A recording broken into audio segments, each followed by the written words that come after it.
Skuad Garuda, saudara, dijadwalkan akan menggelar pemusatan latihan di Bali jelang laga penting melawan Tiongkok dan Jepang Juni nanti di kualifikasi Piala Dunia 2026.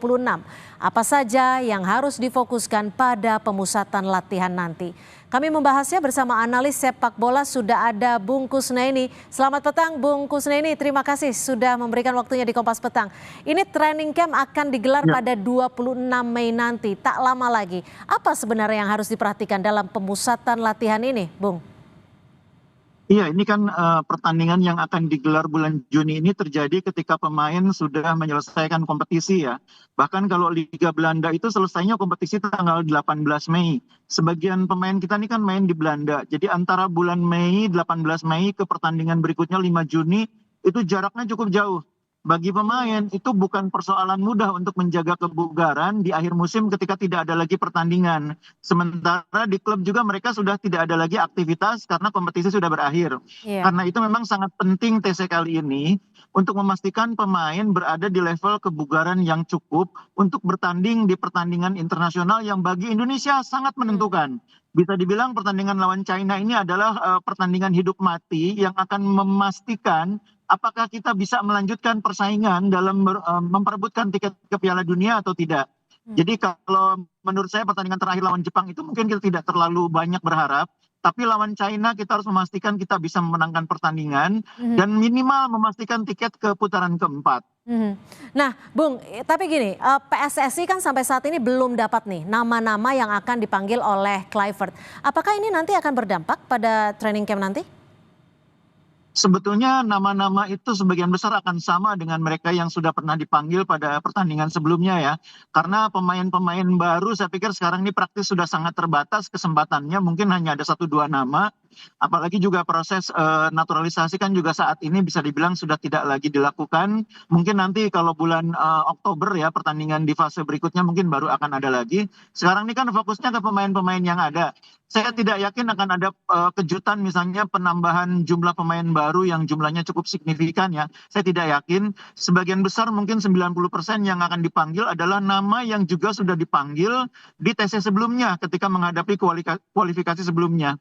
Jadi tidak akan menjadi persoalan besar bagi pelatih karena materi pemainnya sebagian besar akan sama. Lalu ketika nama-nama ini akan tidak jauh banyak berubah, bagaimana dengan komposisi pemainnya, peran dari para pemainnya ini? Iya, sebagian besar pemain yang saat ini sudah biasa bergabung adalah pemain yang sudah rata-rata mendapat kesempatan bermain rutin ya. Meskipun mungkin sebagian adalah pemain pelapis, tapi sebagian besar adalah pemain yang selama ini rutin mendapat kepercayaan dari pelatih. Mungkin yang baru hanya penjaga gawang Audero nanti yang mungkin akan menjalani debutnya di pertandingan lawan China. Selebihnya adalah pemain yang sebagian besar sama dengan ketika mereka tampil terakhir kali termasuk pertandingan home ketika melawan Bahrain. Lalu nanti sekiranya apa yang lebih penting untuk difokuskan? Apakah lebih untuk menjaga kebugaran, stamina dari para pemain, atau lebih meningkatkan chemistry antara pemainnya ini? Semuanya, jadi memang nomor satu itu pemain harus dipastikan bisa atau layak bermain di level kebugaran yang tepat ya. Karena sebagian pemain kan masih ada yang berkompetisi sampai tanggal 25.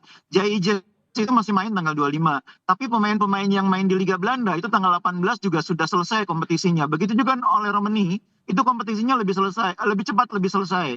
Dan itu akan membutuhkan pendekatan khusus dari sisi fit supaya siap untuk bermain tanggal 5 dan 10 Juni. Makanya memang TC ini sangat penting nomor satu untuk memastikan kebugarannya cukup ya untuk bermain di pertandingan internasional. Tapi yang juga tidak kalah penting untuk memperkuat chemistry, untuk memperkuat kerjasama tim. Karena masih ada beberapa pemain yang relatif masih sangat baru di tim nasional. Seperti Joy Pelupesi itu kan baru sekali memainkan pertandingan bersama tim nasional. Semakin sering bermain, semakin sering berlatih bersama akan semakin baik. Jadi gunanya TC antara lain juga selain untuk menjaga level kebugaran, juga untuk memperkuat kerjasama tim dan saling pengertian atau chemistry di antar sesama pemain. Apa sekiranya yang bisa dijadikan masukan kepada tim pelatih ketika nanti ikut melatih dalam tanggal 26 Mei ini nanti mendatang?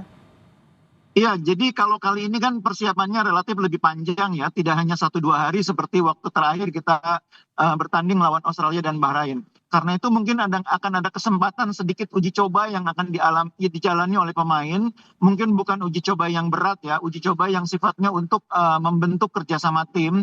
Dan itu mungkin dilakukan karena waktu berkumpul bersama cukup panjang, bisa 7 sampai 10 hari. Nah itu yang memberi ruang bagi pelatih untuk tidak sekedar menggelar latihan, tapi juga uji coba. Oke, baik. Terima kasih Bung Kusnaini sudah memberikan Baik, Cindy. perspektifnya di Kompas Petang. Selamat sore.